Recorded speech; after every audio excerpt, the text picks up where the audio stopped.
ప్రభువైన యేసు క్రీస్తు నామములో మీకు అందరికీ ప్రేమపూర్వకమైన వందనాలు తెలియజేస్తున్నాం. పోయిన వారంలో మనము ఆదికాండంలో నుంచి దేవుడు మానవులతో నివసించాలనుకోవటము, కలిసి జీవించాలనుకోవటము విన్నాం. నిజమే, దేవుడు మానవులతో నివసించాలన్న ఆశ దేవునికి ఉన్నది. ఆ యొక్క మెసేజ్లో మనం పూర్తిగా విన్నాం, కొంత తెలుసుకున్నాం. ఈరోజు మనము దేవుడు మానవులతో నివసించటమే కాదు, దేవుడు మానవులతో స్నేహముగా చేయాలని, స్నేహితుడుగా ఉండాలని కోరుకుంటున్నాడు. ఊరక నివసించటం కాదు, వారితోటి అసలు వాళ్ళతో ఫ్రెండ్షిప్ చేయాలని అట్లా కోరుకుంటున్నట్టుగా కొన్ని విషయాలు మనము ధ్యానం చేద్దాం. మనకందరికీ తెలుసు, ఆదికాండములో 18వ అధ్యాయము 3వ వచనం నుంచి 5వ వచనం వరకు చదువుకుందాం. ప్రభువా, నీ కటాక్షము నా మీదనున్న ఎడల ఇప్పుడు నీ దాసుని దాటిపోవద్దు. నేను కొంచెము నీళ్లు తెప్పించేదను, దయచేసి కాళ్ళు కడుక్కొని ఈ చెట్టు కింద అలసట తీర్చుకొనుడి. కొంచెము ఆహారం తెచ్చేదను, మీ ప్రాణములను బలపరుచుకొనుడి. తర్వాత మీరు వెళ్ళవచ్చును. ఇందు నిమిత్తము గదా నీ దాసుని వద్దకు వచ్చి తినెను. వారు నీవు చెప్పునట్లు చేయమనగా. ఈ మాటలో మనం చూసినప్పుడు ఇక్కడ ఉన్న 3 మాటలు చదువుకున్నాం మనం. దేవుడు మానవుల యొద్దకు వచ్చాడని, అబ్రహాము దగ్గరికి వచ్చినట్లుగా అబ్రహాము ప్రాధేయపడుతున్న విషయాన్ని మనం చూస్తున్నాం. నీ దాసుని కటాక్షించు, నీ దాసుని దాటిపోవద్దు అంటున్నాడు. అయ్యా, నీ దాసుని దాటిపోవద్దు, కటాక్షించు అంటున్నాడు. కాబట్టి దేవుడు వచ్చినట్టుగా మనం చూస్తున్నాం. నిజంగా దేవుడు మనుషులతో స్నేహం చేస్తాడండి? ఎలా చేయగలుగుతాడు? దేవుడు అంటే దేహం లేనివాడు కదా, మాంసం లేనివాడు, ఎముకలు లేనివాడు. మనలాగా రక్తమాంసములతోటి మనతో కూడా జీవించడు ఆయన. మనము రక్తమాంసముల గలవారంగా జీవిస్తున్నాం. మరి మనతో ఆయన ఎలా ఉంటాడు? ఎలా ఫ్రెండ్షిప్ చేస్తాడు? అసలు దీనికి ఎలా ఆధారం నమ్మాలి? అవునండి, నిజమే. ఇది ఎలా సాధ్యమైందంటే జన్మను బట్టి మనకి సాధ్యమైంది. జన్మ అంటే భౌతికంగా మనం పుట్టిన జన్మ కాదు, ఆధ్యాత్మికమైన జన్మ. ఒకడు క్రొత్తగా జన్మిస్తేనే అని మనం యోహాను సువార్తలో చూసేమే, ఆ మాట ప్రకారంగా అన్నమాట. క్రొత్తగా జన్మిస్తేనే అంటే ఆత్మ మూలముగా, ఆ సత్యముగా మనం జన్మించాలని మనం చూస్తున్నాం అన్నమాట. అలాగూ మనం జన్మించాలి. అంటే ఎందుకంటే అప్పుడు మనము దేవునితో స్నేహం చేయగలం. ఎలా చేయగలుగుతామంటే దేవుడు ఆత్మ గనుక, మనలో కూడా ఆయన ఆత్మ ఉన్నది గనుక, మన ఆత్మ దేవుని ఆత్మ ఫ్రెండ్షిప్ చేయటానికి అవకాశం ఉంది. కాబట్టి అందువల్ల ఇది సాధ్యమవుతుంది. మనలో దేవుడు ఆత్మ ఉంది, అసలు దేవుడు ఆత్మే గనుక ఆత్మరూపిగా ఫ్రెండ్షిప్ చేస్తాడు, శరీర రూపిగా కాదు. అలాగైతే ఇప్పుడు ఈ సమయంలో ఆ ఆత్మరూపుడైన దేవుడు నీ వద్దకి అతిథిగా వస్తే నువ్వు ఎలా చేస్తావు? ఇప్పుడు అబ్రహాం దగ్గరికి వచ్చాడు. మమ్రే దగ్గర ఉన్న సింధూరు వనములో ఆ యొక్క అబ్రహాం దగ్గరికి వచ్చినప్పుడు అబ్రహాము దేవుడని తెలిసినా మానవుల కంటే ఎక్కువగా ఆయన ఏమి ఆతిథ్యం ఇవ్వాల. దరిదాపుగా మానవులు ఇవ్వగలిగినంత మాత్రమే ఆతిథ్యం ఇచ్చాడు. మనకు చాలా గొప్పగా ఉండవచ్చు. క్రొవ్విన దూడను వధించాడని 3 మానికల పిండి తెచ్చి, మెత్తని పిండి తెచ్చి ఆయన పొంగని రొట్టెలు చేశాడని, వెన్నను పాలను తెచ్చాడని, గొప్ప విందు చేశాడు అన్నట్టుగా మనకు కనబడుతుంది. కానీ ఇది మానవ సహజమే, మానవుడు చేయగలిగినంతే చేశాడు. కానీ ఈ విందును బట్టి కాదు దేవుడు సంతోషించేది. దేవుడు నీతో ఫ్రెండ్షిప్ చేసేది ఈ విందును బట్టి కాదు. లోతు అలా చేయలేదు కాబట్టి ఆయనకి శాపం వచ్చింది, అబ్రహాం ఇలా చేశాడు కాబట్టి ఈయనకి దీవెన వచ్చింది అని అనుకుంటున్నాం. అసలు ఈ విందును బట్టి కాదు ఆయన మనతో స్నేహం చేసేది. మన హృదయమే ఆయనకి ఇస్తే, మన హృదయంలో ఆయన చేర్చుకుంటే ఖచ్చితంగా ఆయనతో మనకి సాంగత్యము, ఫ్రెండ్షిప్ కుదురుతుంది. అసలు ఆయనకి ఇచ్చే గొప్ప విందు క్రొవ్విన దూడ, 3 మానికల మెత్తన పిండి, వెన్న పాలు కాదు. నా కుమారుడా నీ హృదయము నాకిమ్ము, ఇందుకే కదా నీ వచ్చింది అంటాడు అబ్రహాం. నీళ్ళు ఇస్తాను, కొంచెం ఆహారం ఇస్తాను, మీరు తినండి, మీరు ఇందుకే కదా వచ్చిందంటే ఆయన కూడా ఏమయ్యా మేము నువ్వు ఇచ్చే భోజనం కోసం వచ్చామా? దేవుడినైనా నన్ను కూడా భోజన ప్రియుని చేసేవే అని అనలా. నీవు చెప్పినట్లు చెయ్యి అన్నాడు. అంటే దేవుడికి మానవుల దగ్గర విందు కావాలి. ఏ విందో తెలుసా? అది ఆత్మతో సత్యముతో కూడిన విందు, హృదయం ఇచ్చే విందు కావాలి. ఆ విందు కోసం ఆయన ఎదురు చూస్తున్నాడు. ఈనాడు కూడా మనం హృదయాన్ని ఇచ్చి బాప్తిసం తీసుకొని ప్రభు బలలో చేర్చబడి ఆయన ఆ శరీరంలో పాలు పొందుతున్నామంటే అది దాని అర్థం అదే గొప్ప విందు. ఈ విందు వల్ల మన జీవము బలపరచబడుతుంది, మన ఫ్రెండ్షిప్ బలపరచబడుతుంది. ఇక్కడ దాన్ని బట్టే మనకు ఆయన ఆ మాటలు తెలియజేస్తున్నాడు.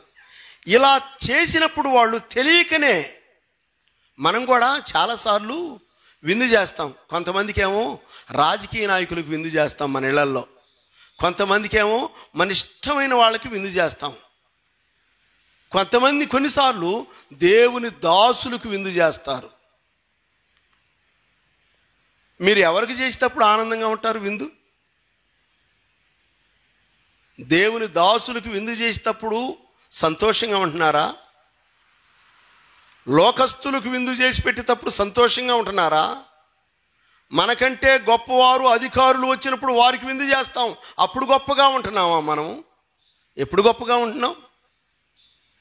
నీ హృదయాన్ని నా హృదయాన్ని చూస్తున్నాడు దేవుడు. దైవదాసులకు అసలు మనం దైవదాసులకి ఆహ్వానిస్తున్నామా?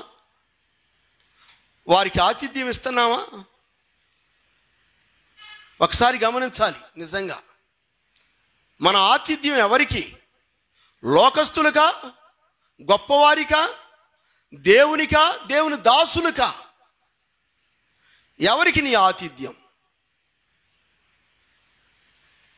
ఆతిథ్యం ఇచ్చేటప్పుడు నేనేదో గొప్పగా చేస్తున్నాన్ని ఇచ్చే ఆతిథ్యాన్ని బట్టి ఏ వ్యక్తియు అతిశయించకూడదు. నేను చూసావా ఎటువంటి ఫంక్షన్ చేశానో, మా పిల్లోడు పెళ్లి చూసావా, మా ఫంక్షన్ చూసావా మా ఇంట్లో అన్నట్టుగా మనం ఇచ్చిన ఫంక్షన్ను బట్టి, మనం ఇచ్చిన ఆతిథ్యాన్ని బట్టి అతిశయించకూడదు. దేవుడు అతిశయించాలండి, మనం అలా అతిశయించకూడదు. అంటే ఇక్కడ అబ్రహాం కూడా మామూలుగానే చేశాడు, కానీ దేవుడు ఏం చేశాడంటే తెలియకనే, అసలు మనం చేసేది ఎట్లా ఉండాలంటే దేవుడికి మనం చేస్తున్నాం అనేటట్టుగా ఉండాలి.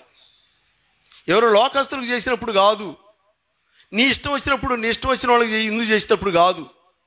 దైవ దాసులకి దేవుని పేరట ఎవడైనా వస్తే వాళ్ళకి నువ్వు చేసే విందు ఎలా ఉండాలంటే, నేను ఒక దైవ సేవకుడికి చేస్తున్నాను, ఒక భక్తుడికి చేస్తున్నాను అనుకుంటే లాభం లేదు. నువ్వు నేను చేస్తుంది దేవునికి అనుకోవాలి. దేవునికి చేస్తున్నాను అనుకుంటేనే నీకు ప్రతిఫలం, లేకపోతే లేదు. హెబ్రీయులకు రాసిన పత్రిక 13వ అధ్యాయము 1-2 వచనాలు చదువుకుందాం. సహోదర ప్రేమను నిలవరముగా ఉండనీయుడి, ఆతిథ్యము చేయ మరవకుడి, దాని వలన కొందరు ఎరుగకయే దేవదూతలకు ఆతిథ్యము చేసిరి. చూచారండి, కొన్నిసార్లు మనుషులకి ఆతిథ్యం ఇస్తూ ఉంటాం, బాటసారులకి, ముఖ పరిచయం లేని వారికి, అపరిచితులకు, అపరిచితులు అనగానే సినిమా పేరు ఒకటి ఉంది, అది అనుకోబాకండి. అపరిచితులంటే మనకెప్పుడూ పరిచయం లేనివారు అని అర్థం. వాడేడో సినిమా పేరు పెట్టుకున్నాళ్లే, అంత మాత్రం చేత అది సినిమా పేరు కాదు. అపరిచితుడంటే మనకెప్పుడూ పరిచయం లేనివాడు అని అర్థం. మనకెన్నడూ పరిచయం లేని వారికి మనం విందు చేసే తప్పుడు వారిలో మనము ప్రభువుని చూడాలి, వారిలో మన దేవుని చూడాలి. మన దేవునికి ఆతిథ్యం ఇస్తున్నామన్నంతగా మనము దేవుని ఆరాధించాలి. అప్పుడు నీకు ఫలితం ఉంటుంది. కానీ మన ఇష్టం వచ్చినట్టు చేస్తే మనకు ఫలితము ఉండదండి. దేవునికి చేస్తున్నావు అనే ఉద్దేశంతో చేయాలి. నువ్వేం పెడుతున్నావా, ఏమి ఇస్తున్నావా అనేది కాదు ముఖ్యం. కొన్నిసార్లు మన ఇష్టమైన వాళ్ళు వచ్చినప్పుడు మన దగ్గర లేకపోయినా కానీ బట్టలు పెడదామా, చీర పెడదామా, ఇంకా ఏమన్నా పెడదామా, మనకు లేని అసలు మనం ప్రిపేర్ కాని కూడా ఇవ్వాలనుకుంటా ఉంటాం. అలా చేస్తే దేవుడు మహింపరచబడతాడు అనుకుంటాం. అలా చేస్తే మనల్ని అందరూ మెచ్చుకుంటారు అనుకుంటాం. దేవుడు మనకు ప్రేరేపించనివి కూడా చేయాలనుకుంటా ఉంటాం. ఇది దేవుని నమూనాలో లేదు. దేవుడే ప్రేరేపించి నువ్వు ఇలా చేయాలి, ఇలా చేయాలని చెప్పినా కానీ కొన్నిసార్లు మనం చెయ్యం దేవునికి. అవునండి, నిజమా కాదంటారా? దేవుడు మనకి కొన్నిసార్లు ఆత్మరూపిగా మనం ఇలా చేయాలి, దేవుళ్ళు మనం ఇలా ఉండాలి, ఇలా ఎదగాలి, ఇలా పాడాలి, ఇలా వాక్యం చెప్పాలి, ఇలా ఇయ్యాలి, దేవునికి ఇలాగ పరిచర్య చెయ్యాలి అని ఎన్నోసార్లు మనల్ని దేవుడు హెచ్చరిస్తున్నాడు, మన అంతరాత్మలో గుచ్చుచున్నాడు. వాటన్నిటిని కూడా తోసివేస్తున్నాం చాలాసార్లు. దేవుడు ప్రిపేర్ చేసినయే చేయటంలా. మీరు ఈ చేయాలని మనల్ని హెచ్చరించినా కానీ మన ఇష్టం వచ్చిన వాళ్ళు వచ్చినప్పుడు దేవుని చిత్తములో లేని కూడా చేస్తున్నాం. మనకేదో ఘనత వచ్చింది అనుకుంటున్నాం. దానివల్ల మనకెంత మాత్రం ప్రయోజనం లేదండి. మనం గుర్తించాలి ఖచ్చితంగా, దానివల్ల మనకి ఏమాత్రం ప్రయోజనము లేదని. ఒకవేళ నీ ఇంటికి దైవదాసులు ఏ రూపంలో వస్తారో తెలియదు. అందుకే బైబిల్ వాక్యంలో మరొక మాట కూడా రాయబడింది. మత్తయి సువార్త 10:41 ప్రవక్త అని ప్రవక్తను చేర్చుకునివాడు ప్రవక్త ఫలము పొందును, నీతివంతుడని నీతివంతుని చేర్చుకునివాడు నీతివంతుని ఫలము పొందును. చూచారండి, ఏ టైపులో చేర్చుకుంటున్నారంట? ఈయన ప్రవక్తని చేర్చుకుంటున్నాడంట, ఆయన నీతివంతుడిని చేర్చుకుంటున్నాడంట. ఏ ఉద్దేశంతో ఏ వ్యక్తిని చేర్చుకుంటాడో ఆ ఫలము పొందును అంటున్నాడు. ప్రవక్తని చేర్చుకుంటే ప్రవక్త ఫలం పొందుతాడంట, నీతివంతుడని నీతివంతుడిని చేర్చుకుంటే నీతివంతుని ఫలం పొందుతాడంట. దేవుడే చెబుతున్న మాటలు ఇవన్నీ. మనం ఎవరిని చేర్చుకుంటున్నాం? అసలు నిజంగా మనకి ఇటువంటి భాగ్యం దొరికిందా? దేవుని దాసులకు, దేవుని బిడ్డలకు ఆతిథ్యం ఇచ్చే భాగ్యం మనకు దొరికిందా? దొరికినప్పుడు మనం దాన్ని ఎలా చేసాం, ఎలా అనుసరిస్తున్నాం, అసలు ఇచ్చామా ఎప్పుడైనా? అది కూడా మనం నేర్చుకోవటం ఎంతైనా అవసరం అండి. దేవుని వాక్యంలో అది కూడా మనం తెలుసుకోవటం ఎంతైనా అవసరం.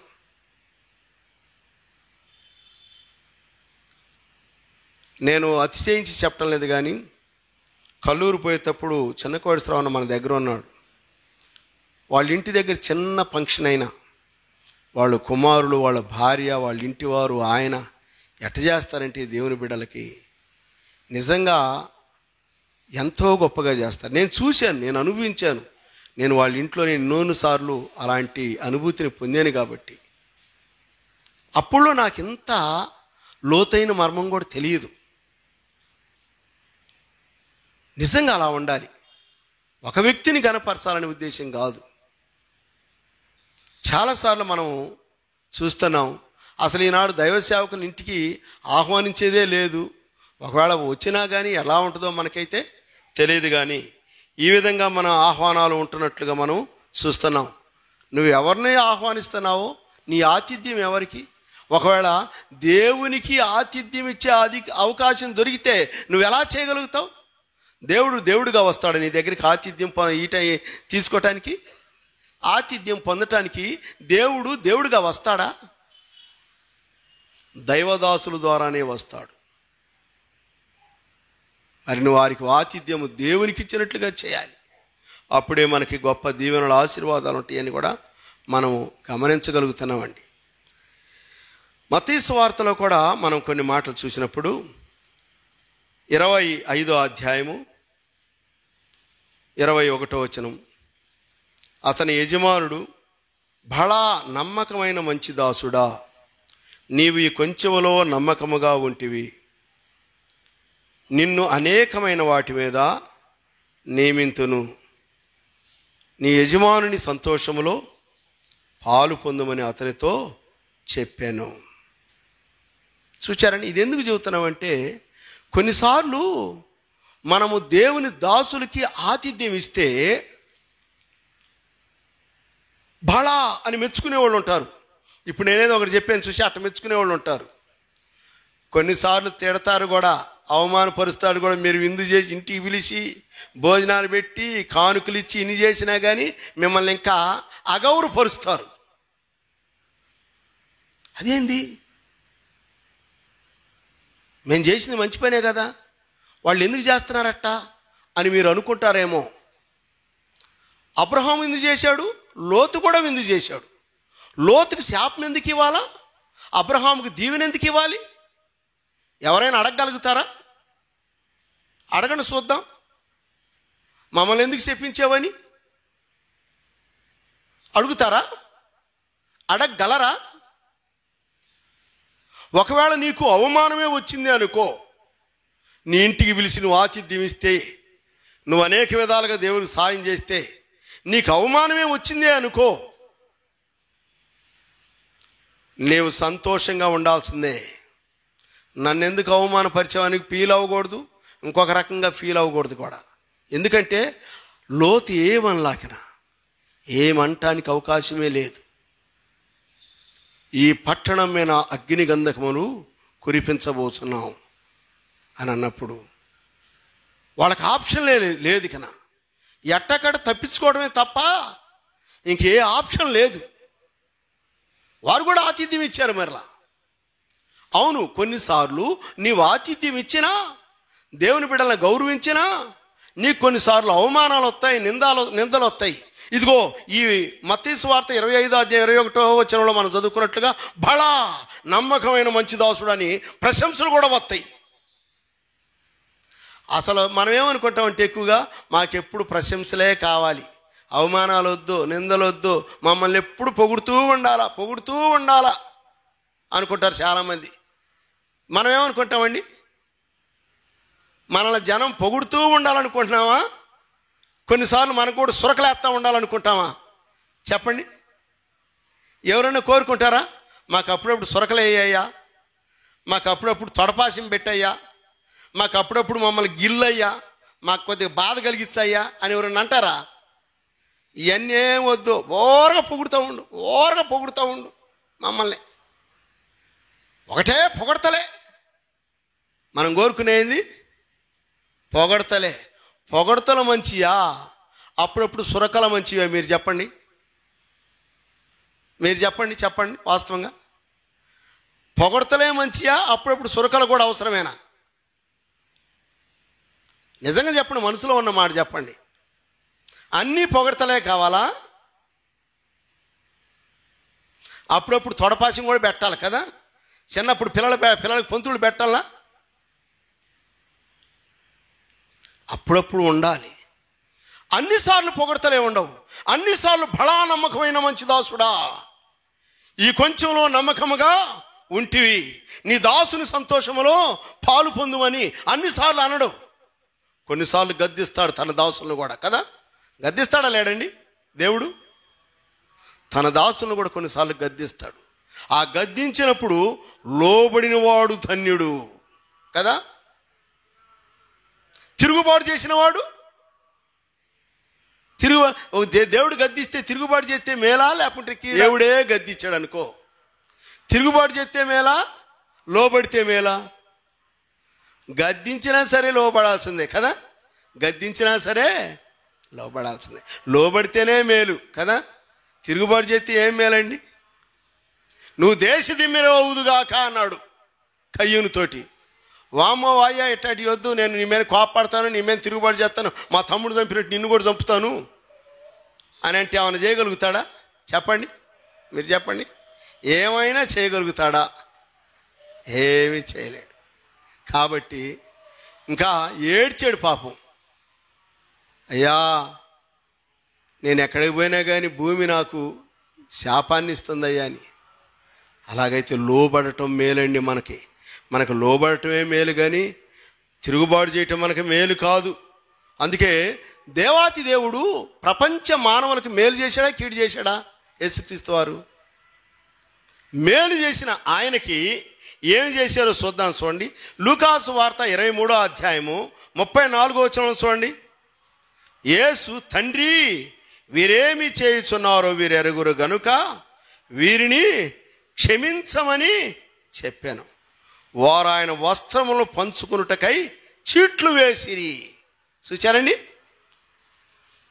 ఎందుకని యేసుక్రీస్తు వారిని అంత సేటుకు కొట్టి అవమానపరిచింది? కీడు చేసినందుక? ఆయన ఏమైనా కీడు చేశాడా? ఆయన ఎప్పుడు మేలే చేశాడు కదా. మేలు చేసిన వారిని ఆయన అంటున్నాడు. మేలు చేస్తేనే వాళ్ళు అట చేశారు. మేలు చేసిన యేసయ్యని బాధ పెట్టారు. మేలు చేసిన యేసయ్యని ముళ్ళ కిరీటం పెట్టారు. మేలు చేసిన యేసయ్యకి చీలలు కొట్టారు. మేలు చేసిన యేసయ్యకి కొరడాలతో కొట్టారు. అయితే అట్టి వారిని చూచి ఆయన అన్నాడు, తండ్రి, వీరేమి చేయుచున్నారు, వీరెరగరు, వీరిని క్షమించు. చూచారండి? అంటే యేసయ్యను నమ్ముకొని యేసయ్య బాటలో నడుస్తూ ఆయనే మన స్నేహితుడిగా నడిచిపోతూ ఉన్నామంటే ఆయన లక్షణాలు మనకు ఉండాలనా? ఆయన కాకుండా వేరే లక్షణాలు ఉండాలనా? చెప్పండి. ఇప్పుడు అబ్రహాము దేవుడితో స్నేహం, దేవుడు అంటున్నాడు అబ్రహాము స్నేహితుడు అని రాశాడు. పౌలు కూడా రాశాడు కొత్త నిబంధనలో.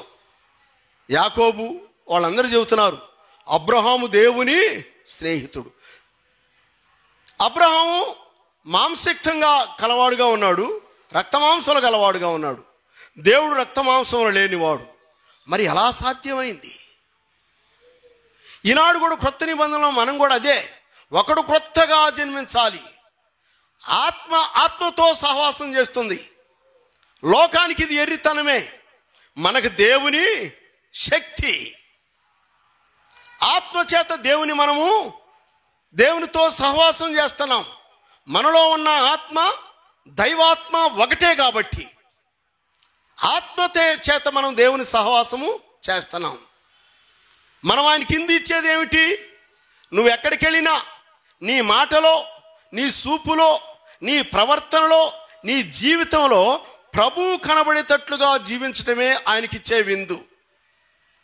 నీ కోరికలు నెరవేర్చుకోవటం కాదు. ఇక్కడ ఎవరు లేరులే, దేవుడు బిడ్డలు లేరులే, పాస్టర్లు లేరులే, ఇక్కడ ఎవరు దేవుడిని ఎరిగిన వాళ్ళు లేరులే, నేను తెలిసిన వాళ్ళు ఎవరు లేరులే అని మన ఇష్టం వచ్చినట్టుగా ప్రవర్తించడం కాదు. ఎక్కడంటే అక్కడ అన్ని దిక్కల దేవుడు ఉన్నాడు. ఒకవేళ దేవుని దాసులు ఉండకపోవచ్చు, నీకు తెలిసిన వాళ్ళు ఉండకపోవచ్చు, కానీ అన్ని స్థలాల్లో నువ్వు నమ్ముకున్న నీలో ఆత్మరూపుడైన దేవుడు ఉన్నాడు. ఆయన కంటికి నువ్వు మరుగై ఉండలేవు. ఆయన చూస్తున్నాడు. ఆయన ఎదుట నీవు ఆయన బిడ్డగా జీవించడమే ఆయనతో నీకు సహవాసం. ఉదాహరణకి ఇప్పుడు మనం ఒక పని చేస్తూ ఉంటాం, ఆదివారం ఆరాధన చేస్తాం కదా. ఆ మాట తీసుకొని మనము 1 కొరింథీయులకు రాసిన పత్రిక 11వ అధ్యాయం 24వ వచనంలో మనం చూస్తాం ఒక మాటని. అదేంటి చూడండి. దాన్ని విరిచి, ఇది మీ కొరకైన నా శరీరము, నన్ను జ్ఞాపకం చేసుకున్నటకై దీనిని చేయడని చెప్పాను. చూచారండి? యేసుక్రీస్తు వారు ఒక రొట్టెని తీసుకొని కృతజ్ఞతాస్తుతులు చెల్లించి నన్ను జ్ఞాపకం చేసుకున్నట్టుకై దీన్ని చేయడంటే దాని అర్థం ఏంటి? మనం అందరం అనుకుంటున్నాం కదా, యేసుక్రీస్తు వారు చచ్చిపోయాడు, చచ్చిపోయిన యేసుక్రీస్తు వారిని జ్ఞాపకం చేసుకుంటున్నాము. మనం కూడా ఇప్పుడు చనిపోయిన వాళ్ళని జ్ఞాపకార్థ కూడిక అంటాం కదా, పెట్టుకుంటా ఉంటాం కదా చచ్చిపోయిన వాళ్ళని జ్ఞాపకార్థ కూడికని. అట్లా జ్ఞాపకం చేసుకుంటాం అనుకుంటున్నారా? కాదండి, అలా కాదు. ఎందుకంటే ఆయన సజీవుడు. ఎలాగంటే యేసుక్రీస్తు వారు మత్తయి సువార్త 26వ అధ్యాయం 26వ వచనంలో ఒక మాట చూద్దాం, చూడండి. వారు భోజనం చేయుచుండగా యేసు ఒక రొట్టెను పట్టుకొని దానిని ఆశీర్వదించి విరిచి తన శిష్యులకిచ్చి, మీరు దీనిని తీసుకొని తినుడి, ఇది నా శరీరం అని చెప్పాను. అంటే యేసుక్రీస్తు వారు శరీరధారిగా ఉన్నప్పుడే, ఆయనకు చచ్చిపోవాలా కదా, సిలువ వేయబడలా, ఆయన బతికుండగానే ఒక రొట్టె తీసుకొని ఆశీర్వదించి ఇది నా శరీరము అనుకొని తినండి అన్నాడు. అదేంది ప్రభా, నువ్వు మాతోనే ఉంటివే, ఒక రొట్టె పట్టుకొని ఇది నా శరీరం అంటున్నావు అన్నాడు. ఇప్పుడు ఆయన శరీరధారిగా ఉన్నప్పుడే వాళ్ళందరికీ పెట్టాడు కదా ఆయన శరీరాన్ని. ఇప్పుడు మీకు ఇంకో మాట గుర్తు చేస్తాను. ఇప్పుడు కూడా మన ప్రభు అయిన యేసుక్రీస్తు వారు రొట్టెను పట్టుకొని ఆయనని జ్ఞాపకం చేసుకున్నట్టుగా దీనిని చేయడం అన్నారు. వాస్తవంగా ఆయన చనిపోయిన వాడు కాదు, సజీవుడై మన హృదయాలలో కొలువై ఉన్న దేవుడు ఉన్నాడా లేడా? మన హృదయాల్లో ఆనాడు శిష్యులకి వాళ్ళగా అప్పగించినప్పుడు శరీరధారిగా ఎలా బ్రతికి ఉన్నాడో ఇప్పుడు కూడా ఆయన బ్రతికే ఉన్నాడు. అయితే ఇప్పుడు ఎందుకు తీసుకుంటున్నాము? ఆయన ఆత్మరూపిగా మనలో లేడు, అది శరీర రూపిగా మనలో లేడు, ఆత్మరూపిగా ఉన్నాడు. ఆత్మరూపిగా ఉన్న ఆయనను ఇక్కడ శరీరానికి గుర్తుగా ఉంచబడిన రొట్టెను తీసుకున్నప్పుడు ఆయనతో అవినవ భావ సంబంధము, స్నేహబంధము అభివృద్ధి చేసుకున్నట్టుకే దీనిని తీసుకుంటున్నాం. ఆయనకి మనకి ఉన్న ఆ స్నేహబంధాన్ని అభివృద్ధి చేసుకున్నట్టుకే దీన్ని తీసుకుంటున్నాం. నన్ను జ్ఞాపకం చేసుకున్నట్టుకై దీనిని చేయడాను.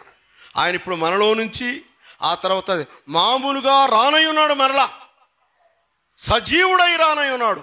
నేను వచ్చే వరకు, ఈ లోకాన్ని మీరు సాధించే వరకు నాకు సాక్షులుగా ఉండండి అంటున్నాడు.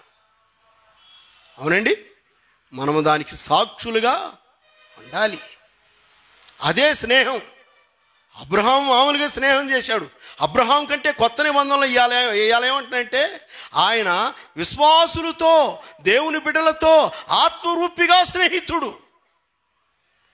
ఆనాడు అబ్రహాంతోనే కాదు స్నేహం చేసింది, ఈవేళ నీతో నాతో కూడా స్నేహము చేస్తున్నాడండి. ఆయన స్నేహాన్ని కోరుకుంటున్నాడు. ఆయన ఇష్టపడుతున్నావా నీవు ఆయన స్నేహానికి?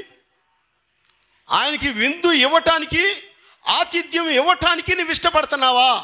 ఆతిథ్యము విందు ఇవ్వటం అంటే భౌతిక సంబంధమైనది కాదు. నేను ముందే చెప్పా, నీ బ్రతుకులో స్థానం, నువ్వు ఎక్కడ కదిలాడినా, ఎక్కడ మాట్లాడుతున్నా, ఎక్కడ ఎవరి దగ్గర ఉన్నా యేసు ప్రభువుని కనుపరచడమే నీ మాటలో, చూపులో, ప్రవర్తనలో.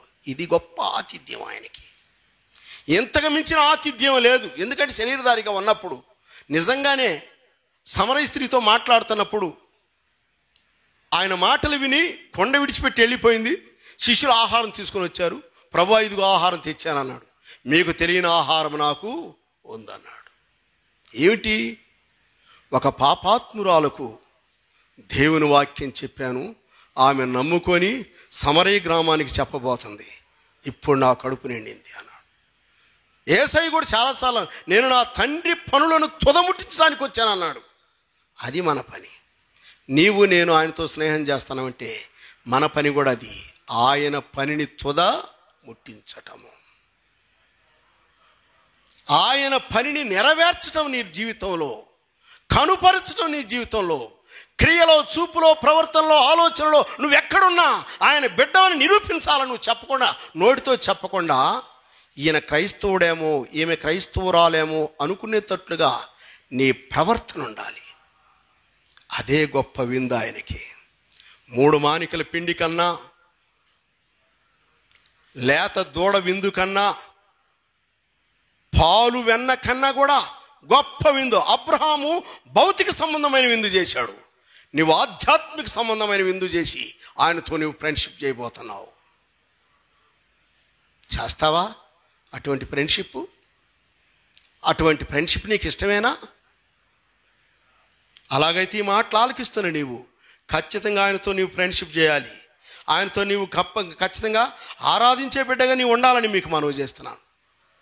యోహాను సువార్త 15 చదువుకుందాం. దాసుడు తన యజమానుడు చేయు దానిని ఎరుగుట కనుగొనును గనుక మిమ్మును దాసులని పిలవక స్నేహితులని పిలుచుచున్నాను. ఎందుకనగా నేను నా తండ్రి వలన వినిన సంగతులన్నిటినీ మీకు తెలియజేసి తిని. ఒకప్పుడు దాసులుగా ఉన్నాం, పాపమునకు, సాతానుకు, శరీరమునకు దాసులుగా ఉన్నాం మనం. ఇప్పుడు నేను మిమ్మల్ని దాసులని పిలవనంటున్నాడు కదా. ఎట్ట పిలవనంటున్నాడు? దాసులని పిలవను. నా స్నేహితులు. చూచారండి ఎంత గొప్ప పేరు, స్నేహితులని పిలుస్తున్నాను. దేవుడు ఓరకట్ట ఓరల్గా అలా చెప్పేశాడు స్నేహితుని. ఎవరితో స్నేహము? ఇంకో మాట చూద్దాం. మొదటి కొరింథీయులకు రాసిన పత్రిక 1వ అధ్యాయము 9వ వచనం చూడండి. మన ప్రభు అయిన యేసుక్రీస్తు అను తన కుమారుని సహవాసమునకు మిమ్ముని పిలిచిన దేవుడు నమ్మదగినవాడు. చూచారండి, ఎవరి సహవాసానికి పిలిచింది మనల్ని? తన కుమారుడైన యేసుక్రీస్తు సహవాసానికి పిలిచాడు నిన్ను నన్ను. అవునండి, ఇష్టమేనా నీకు? అలాంటి దేవునికి విందు చేయటం నీకు ఇష్టమేనా? ఆతిథ్యం ఇవ్వటం నీకు ఇష్టమేనా? మనుషులు దేవునికి ఆతిథ్యం ఎలా ఇవ్వగలరు? మనుషులు దేవునితో ఎలా స్నేహం చేయగలరు? చూచారండి, భౌతికంగా అబ్రహాము ఇందు నిమిత్తమే కదా నీ దాసుని యొద్దకు నీ వచ్చింది అంటున్నాడు. అవునండి, మన దగ్గరికి వచ్చింది కూడా అందుకే. మన ఆధ్యాత్మికమైన విందును ఆరగించడానికి వచ్చాడు. మన ఆధ్యాత్మికమైన లైఫ్ని ప్రపంచానికి కనుపరచడానికి, మనలో ఉండి తన్ను తాను ప్రత్యక్షపరచుకోవడానికి వచ్చాడు. ఆత్మరూపిగా ఆయనతో విందు చేస్తున్నావు. సరే, ఓకే, మంచిదే. నీ విందును ఆరగించిన దేవుడు నిన్ను ఒట్టి చేతలతో వదిలిపెడతారంటారా? ఒకసారి ఆలోచించండి. నేను ఆఖరి మాట చెప్పి ముగిస్తున్నా. నీవు నిజంగా విందు చేస్తే, నీవు నిజంగా ఆతిథ్యం ఇస్తే, నీవు నిజంగా ప్రభువుని ఘనపరిస్తే నిన్ను ఒట్టి చేతలతో వదిలిపెడతారనుకుంటున్నాడా దేవుడు? మహారాజు వలె నీకు సహాయం చేయగలడు ఆయన. ఆయన తక్కువవాడు కాడు, నీకు లేనిది ఇవ్వగలడు ఆయన. ఆనాడు అబ్రహాం శారాలకు సంతానం లేకపోతే సంతానం ఇచ్చాడండి. ఒక చిన్న పిల్లవాడు 5 రొట్టెలు 2 చేపలు ఇస్తే ప్రభువుకి 5,000 జనాంగానికి పంచిపెట్టాలని, ఎవరైనా ఏమన్నా ఉంటే నాకు ఇవ్వండి అని చెప్పి ప్రభు అడిగితే ఆ బిడ్డ ఇచ్చినందుకు ఆ బిడ్డకి బ్రహ్మాండమైన 12 గంపలు ఇచ్చాడు. ఏలియా భక్తుడికి సారెపతి ఎదవరాలు పట్టెడి పిండి, బుడ్డిలో కొంచెం నూనె మాత్రమే ఉన్నది, ఇది నేను చేసుకుని నా కుమారుడైన చనిపోతామనంటే అందులో మొదటి నాకు ఒక అప్పం ఇవ్వమన్నాడు. 3.5 సంవత్సరాలు తన కుటుంబానికి బ్రహ్మాండమైన భోజనం పెట్టినవాడు. చూచారండి, వదిలిపెడతాడండి? ఆయనకి నీవు ఆతిథ్యం ఇచ్చి నిన్ను వదిలిపెడతాడా? చెప్పండి. ఆయనకి నీవు ఆతిథ్యం ఇచ్చి నిన్ను వదిలిపెడతాడా? బ్రహ్మాండంగా ఆతిథ్యం ఇవ్వగలడు ఆయన. గొప్ప పరలోక భాగ్యం ఇవ్వగలడు. ఆనాడు మన ఆది పితరులను వదిలిపెట్టలా. మీదిటికి ఇదే కాలం నీ యొద్దకు వచ్చేదను, నీ కౌగిట కుమారుడు ఉంటాడని వాగ్దానము చేశాడండి. నీవు నిజంగా దేవునికి ఆతిథ్యం ఇస్తే, అసలు ఆయన నీవు అతిథిగా నీ ఇంట చేర్చుకుంటే నీవు ఎంత గొప్ప భాగ్యము. దేవునికి ఆతిథ్యం ఇచ్చే భాగ్యం నాకు ఇచ్చావన్నట్టుగా ఫీల్ అయినప్పుడు దేవుడు నిన్ను చూస్తాడండి. మనం లోకస్తులకి ఎంతోమందికి ఆతిథ్యాలు ఇచ్చాం, నిజమే. దేవునికి అసలు నీవు నేను దేవునికి ఆతిథ్యం ఇచ్చేవాళ్ళలాగా ఉన్నామా? లోకానికి మనల్ని మెచ్చి రివార్డులు ఇచ్చేవారికి మనం ఆతిథ్యం ఇస్తున్నామా? కొన్నిసార్లు అవార్డులు ఇస్తారు, కొన్నిసార్లు వాళ్ళే మనకి రివార్డులు ఇస్తారు కదా. మనుషులకి ఆతిథ్యం ఇస్తున్నామా? దేవునికి ఆతిథ్యం ఇస్తున్నామా? దీన్ని మనం గుర్తెరిగి ఈ విధంగా ఆత్మచేత దేవునితో స్నేహితులమని దేవుని వాక్యం మనకు బోధించిన రీతిలో మనం ప్రభు సన్నిధిలో సాగిపోవాలని ప్రభు పేరట మనం చేస్తూ దేవుడి మాటలు మన కోసం దీవించినట్లుగా ప్రార్థన చేసుకొని మనము ముగించుకుందాం. మహాపరిశుద్ధుడు అయిన మా ప్రియ పరలోకపు తండ్రి, మీ మితిలేని ప్రేమకు స్తోత్రాలు వందనాలు చెల్లిస్తున్నాం. మీ దయచేత కృపచేత నా ప్రభా, మీ మాటలు మాకు వినిపించిన దాన్ని బట్టి స్తోత్రాలు చెల్లిస్తున్నాం తండ్రి. మా జీవితాలను మేము కొనసాగించడానికి సహాయం చేయండి నా ప్రభా. నాయన నీ సన్నిధిలో నాయన తండ్రి మా ఆధ్యాత్మిక జీవితాలు నాయన వృద్ధి చెందడానికి సహాయం చేయండి నాయనా. నా ప్రభా, మేము ఏ వ్యక్తి మెచ్చుకోవటానికో ఎవరి గొప్ప కోసమో కాదు కానీ తండ్రి, నిన్ను మహిమపరచడం అంటే నీ వాక్యం వినాలి, నీ వాక్య సన్నిధికి రావాలి, నీ సన్నిధిలో ప్రార్థన చేయాలి, అన్ని విషయాల్లో పాలు పొందాలి. అప్పుడు కదా నీవు చెప్పినట్లు మేము చేసింది నాయనా. మేము ఒకవేళ వాక్యం చెబితేనో, పాటలు పాడితేనో, ప్రార్థన చేస్తేనో, కానుకలు ఇస్తేనో కాదు తండ్రి నాయనా. నా ప్రభా, నువ్వు చెప్పావు వాటిని మానక వీటిని చేయుడని చెప్పావు తండ్రి. పుదీనాలోను కోరాకులలోనూ 10వ వంతు తెస్తున్నావు.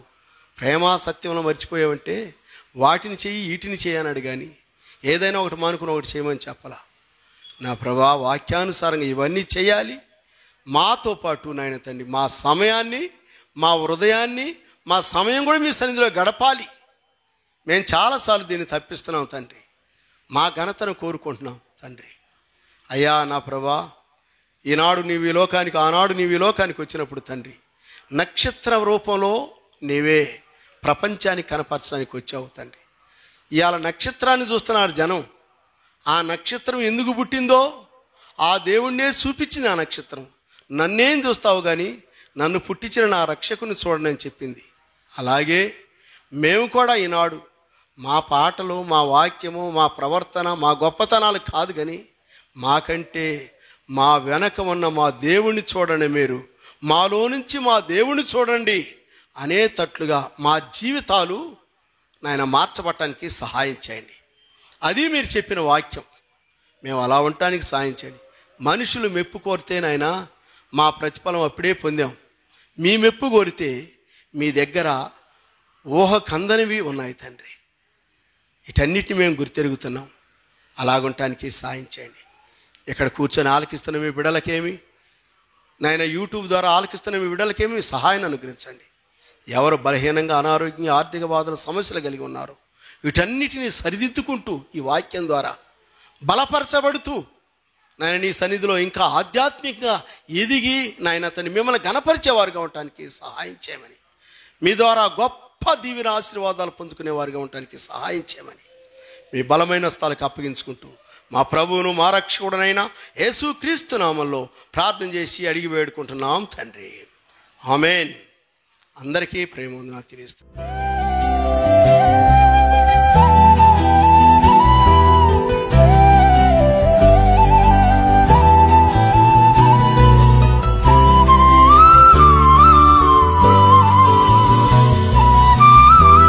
Our address, Bethel Prayer Hall, Christian Brethren Assembly, NSP Colony, Kurichedu, Prakasam District, Andhra Pradesh, 523304.